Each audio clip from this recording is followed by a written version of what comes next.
Olá, eu sou Suzana Stiley e hoje eu venho conversar com vocês a respeito de Infância, de Graciliano Ramos.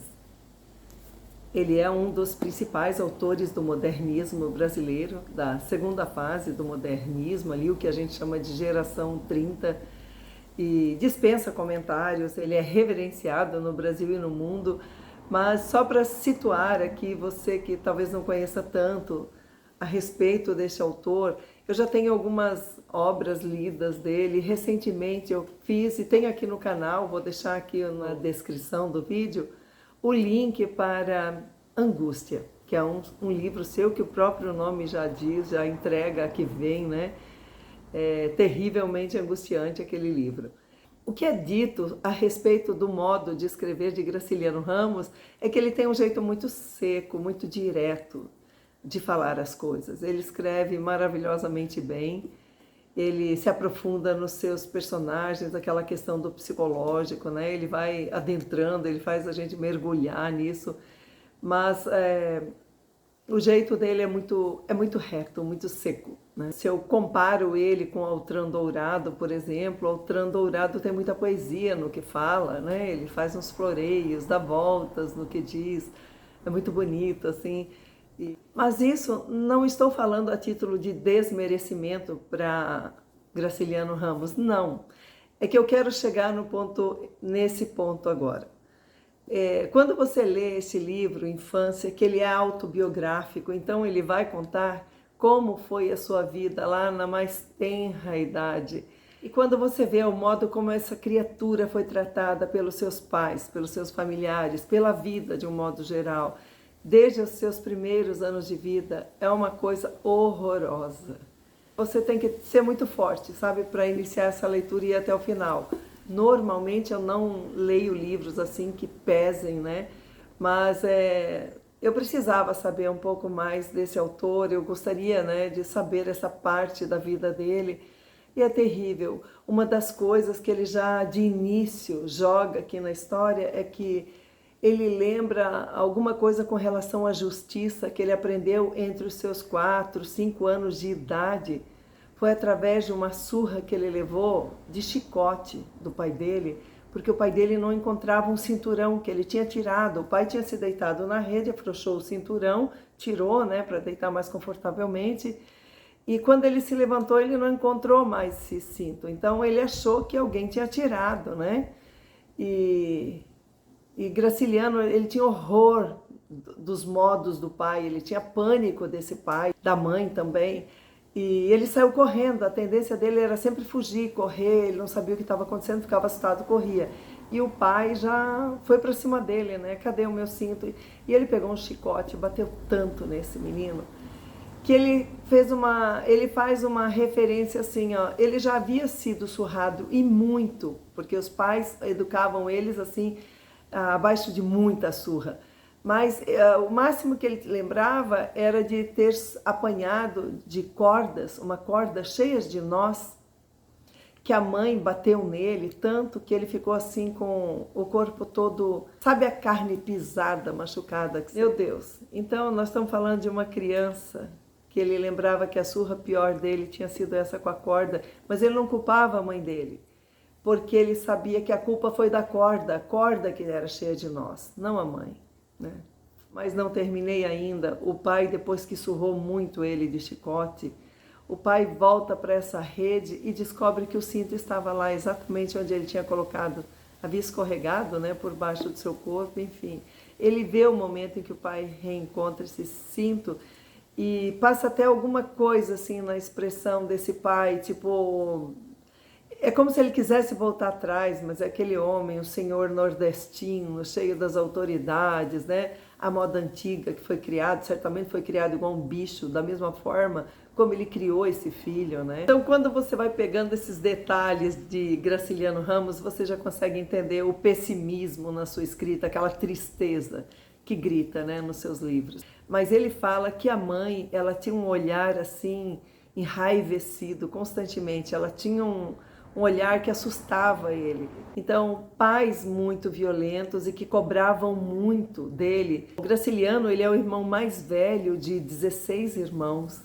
Eles moravam no interior do Alagoas, ele é nascido numa cidadezinha do Alagoas e no decorrer da sua infância houve mudança, né, para uma localidade, para outra, pararam até em Pernambuco, estado vizinho, mas a vida dele, assim, esses primeiros anos foi dentro do seu próprio estado, então. E ele conta que durante essas surras que ele levava, não era algo rápido não, era uma coisa que demorava, ele ficava muito tempo sendo surrado, ele desejava ardentemente que alguém viesse socorrê-lo, né?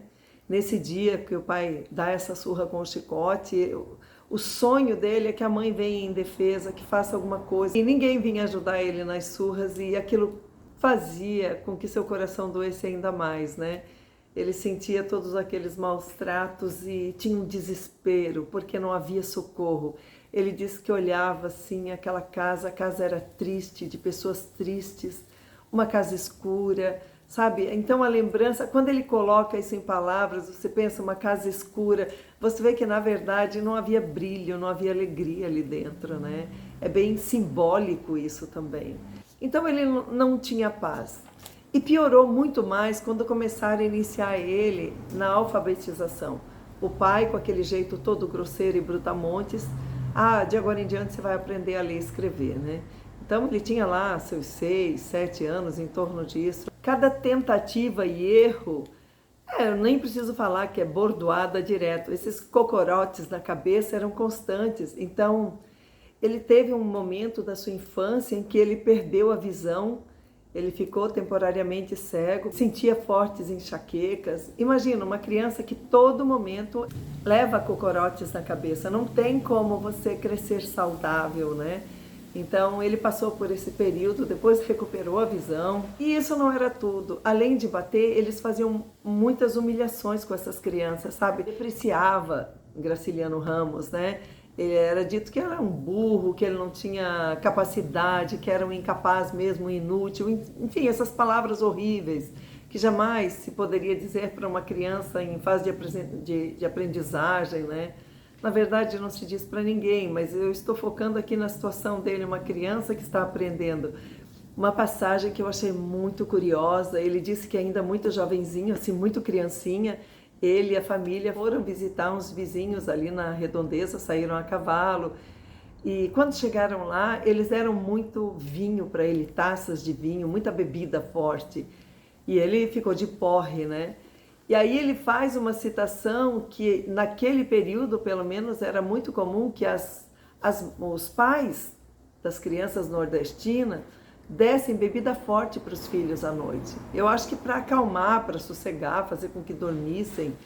Eu não sei muito bem qual que é o propósito de um pai e de uma mãe que faz uma loucura dessa, né? Isso é um crime, na verdade. É mais um fator de destruição para um cérebro em formação, em desenvolvimento, né? Então, assim, os abusos que se pode imaginar, esse garoto sofria e é uma coisa que ele foi levando para a sua vida. Quando um pouquinho mais adiante, o pai matriculou ele numa escola, então essa escola era paga. O pai, ele era um pequeno comerciante, ele não é que era um homem cheio de dinheiro, não.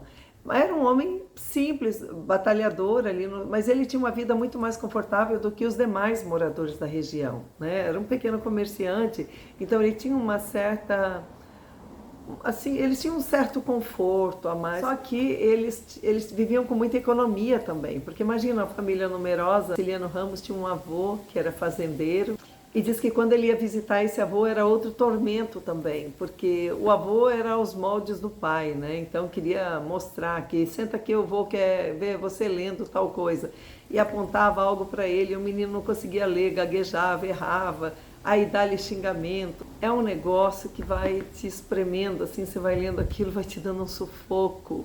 Mas chega um momento, então, que ele vai para essa escola que o pai matriculou e lá os abusos são horríveis.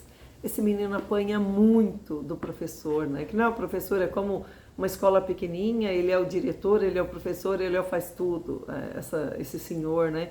E maltratava muito esse garotinho e os demais também, todos apanhavam muito. Naquele tempo da palmatória, né? Ganhava os bolos na mão, então batia-se na mão das crianças, viviam com as mãos inchadas, doloridas, mal conseguiu segurar no lápis porque ela estava toda hora né, inchada demais e dolorida. Lá na escola, ele se depara com o livro Barão de Macaúbas. É um livro didático, né? Ele vai aprender em cima como se fosse uma cartilha. E ele diz que é um livro escuro, de aparência horrorosa, sabe assim, tem um senhor barbudo de cara fechada, esse Barão de Macaúbas, e já causa uma impressão muito ruim na criança, só a capa, né?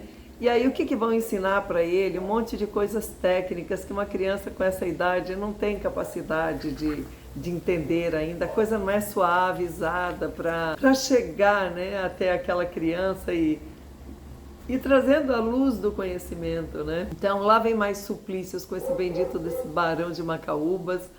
Com 7 anos de idade, ele diz que é obrigado a ler Camões. Então ele tem que conhecer Inês de Castro, ele tem que conhecer as armas dos barões assinalados, essas coisas que não faziam o menor sentido para ele no que ele lia, porque a realidade dele, ele deixa bem claro aí, é de um menino com palavreado muito simples, muito curto, lá do sertão nordestino, com conhecimento zero a respeito das coisas. Então, ele não tinha nem associação para aquela linguagem lida ali em Camões, não tinha o menor sentido para ele. Passado esses anos de maus tratos, finalmente o garoto aprende a ler, a escrever, e ele encontra um folheto que tem a história O Menino da Mata e o Seu Cão Piloto. Foi a primeira vez na vida que ele leu alguma coisa interessante, ele ficou extasiado, ele falou, meu Deus, olha isso aqui, que uma história, que bacana. E aquele encantamento tomou conta dele. Ele viu que havia na leitura muito mais do que aquele maldito Barão de Macaúbas. Bom, então ele já um mocinho ali no início da sua adolescência, ele passou a ter gosto pela leitura. Mas os livros na época eram caríssimos. Quem os vendia não era assim uma livraria, era tipo um mascate que trazia produtos diversos, assim, entre eles livros, se fosse sob encomenda, mas era a preço de Lisboa, que se explicava que era uma moeda forte, diferente da nossa aqui no Brasil. Então, os livros eram caríssimos. Não haviam bibliotecas públicas, né, disponíveis para que essas crianças tivessem acesso à leitura. E ele então ficou sabendo que o tabelião da cidade tinha uma grande biblioteca em sua casa. E ele ficou enlouquecido com aquilo. Ele queria pedir um livro emprestado, não tinha coragem, mas a vontade de ler era tanta, depois que ele conheceu aquela história do cãozinho lá com o garoto da mata, que ele se encheu de coragem, bateu lá na porta do tabelião e se apresentou. E ele, pela primeira vez, ele falou sem gaguejar, sem medo. Sabe quando se apresenta com confiança? E ele diz, eu gostaria de ler algum livro, né? Mas eu não tenho. Será que o senhor poderia me emprestar? E ele leva o menino até a sua biblioteca, entrega para ele o Guarani, de José de Alencar. E quando ele se depara com aquela capa de José, tem a foto de José de Alencar ali, né? E ele já faz a comparação lá com o Barão de Macaúbas, né? Aquele livro que ele aprendia na escola. E ele pensou, meu Deus do céu, 2 barbudos, né? Ele já viu aquela coisa assim meio... Deu aquele frio na barriga ao ver. Mas quando ele leu o livro, aí ele se encantou de vez, né? E o tabelião deixou claro para ele que ele, lendo aquele livro, poderia voltar quando quisesse, pegar outro e mais outro, estariam todos à sua disposição. Dali para frente, a vida de Graciliano Ramos mudou da água para o vinho. Dentro de casa, a mãe dele reparou que ele vinha mudando, sabe quando está falando de um jeito muito mais bem colocado, sabe, um pouco mais eloquente.